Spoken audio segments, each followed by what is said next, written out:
Cik, Assalamualaikum warahmatullahi wabarakatuh, brothers. Episode kedua, brothers, tentang memulai usaha dari nol.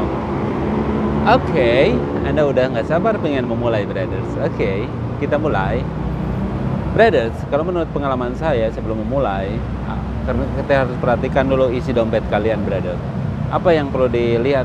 Berapa sih modal yang ada di saku Anda atau di tabungan Anda gitu, brothers. Dan kebetulan kalau melihat sebelum saya berjualan di kue basah, brother, saya jualan dulu pisang gobang atau pisang goreng tanduk, brother. Prosesnya seperti ini, brother. Sebelum saya memulai, saya harus mencari tempat dulu gitu, brother. Karena itu adalah hal yang paling susah dibandingkan menemukan ide bisnis itu sendiri gitu, brother. Seperti halnya dulu saya mencari tempat yang sangat murah karena uang saya hanya bisa membayar tempat 1 bulan, brothers. Dan setelah itu saya nggak tahu harus usaha apa, dan kebetulan saya di bidang kuliner itu kurang lebih 20 tahun, brother. Pengalaman saya 20 tahun dan alhamdulillah lah semua ide-ide tentang usaha kuliner itu udah ada di otak saya gitu, brother. Mau jualan apa, tinggal tahu kebutuhan di daerah sekitarnya gitu, brother. Yang pertama adalah cari tempat buat saya, karena itu yang harus pertama tempat itu harus murah karena sesuai dengan budget yang saya punya gitu, brother. Dan di minggu pertama itu saya nggak langsung jualan, brother. Saya harus mencari barang-barang pendukungnya, seperti saya membeli kartel atau penggorengan. Saya harus menunggu seminggu untuk mencari barang-barang tersebut gitu, brother. Mencari modalnya juga. Dan di minggu kedua, dan saya harus mencari apa, brother? Saya harus mencari bahan bakunya dan cari modal untuk bahan baku. Bayangkan, brother, usaha saya emang nikril banget kalau Anda tahu. Tapi mungkin ini beda dengan Anda yang punya saku sedikit tebal dan mungkin pengalaman Anda juga ada gitu kan di bidang kuliner. Maka boleh diikutin apa yang saya lakukan gitu. Apakah mencari tempat dulu atau mengeksekusi makanannya itu sendiri gitu, brother, atau usaha itu sendiri gitu, brothers. Itu tergantung dari kebutuhan yang Anda punya gitu, brothers.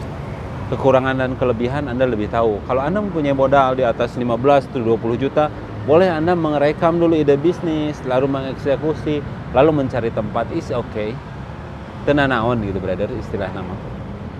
Mau seperti juga nggak apa-apa, nah itu juga lebih baik gitu. Tapi yang terpenting dari semua apa yang kita lakukan itu adalah lihat di lingkungan kita. Apabila kita jualan gerobakan gitu, kita jualan seperti gerobak-gerobak pinggir jalan, lihat kebutuhan yang ada di pasar itu sendiri gitu, brother. Apakah pada waktu itu ada yang jualan pisang selama kurang lebih jarak 1 kilometer ke pinggir, ke belakang, dan di arah mata angin itu gitu, brother. Kita harus memperhatikan hal-hal tersebut. Kalau misalnya saya jualan ayam di sini, pasti berdarah-darah, brother. Tiap 50 meter pasti ada jualan ayam, atau jualan makanan seperti itu gitu. Makanya usaha itu saya tidak pilih. Saya memilih pisang goreng tanduk dengan kekhasan dari si pisang gobang itu sendiri gitu, brother. Kenapa saya memulai seperti itu? Karena di antara jalur Taman Sari ini gitu, brothers, itu sangat jauh untuk memperoleh pisang tanduk dengan kualitas dan grade yang cukup lah untuk masyarakat yang dengan konsumen yang cukup memuaskan juga gitu, brothers. Jadi itu pilihan dari Anda sendiri gitu. Apakah Anda harus mencari tempat dulu dengan modal seperti saya, dengan modal ratusan ribu dan modal berikutnya, atau hanya mempunyai modal yang cukup banyak untuk memulai usahanya? Makanya Anda harus memperhatikan eksekusi dulu idenya sebaik mungkin gitu, baru mencari tempat. Itu adalah nggak ada aturan dalam hal itu, brother. Karena itu adalah sebuah kebutuhan. Yang perlu diingatkan adalah Anda bukan seorang anak Pak Jokowi ataupun seorang anak Bapak Ridwan Kamil. Anda bukan siapa-siapa, brother. Kalau Anda mau mulai dengan usaha langsung besar, saya pengen membuat usaha yang gimana gitu, dan saya harus butuh 40 juta, 50 juta untuk memulai itu. Intinya Anda nggak akan pernah memulai, brothers, untuk usaha itu sendiri. Mulailah dari proses yang sangat menyakitkan itu sendiri gitu, brothers. Kalau kita ingin usaha yang baik gitu, brothers, kita jangan sampai menunggu hal yang sempurna dulu, karena kita semua di dunia usaha adalah butuh prosesnya itu sendiri, brother. Karena proses adalah yang membentukkan kita menjadi dewasa.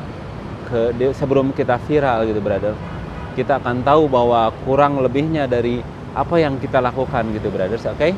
Jadi mulai dulu dengan usaha yang kecil, usaha yang mungkin resikonya cukup kecil juga gitu brothers. Oke, cek, saya ingatkan mulai dari sekarang brothers untuk usahanya. Semoga apa yang saya sampaikan ini bermanfaat brothers.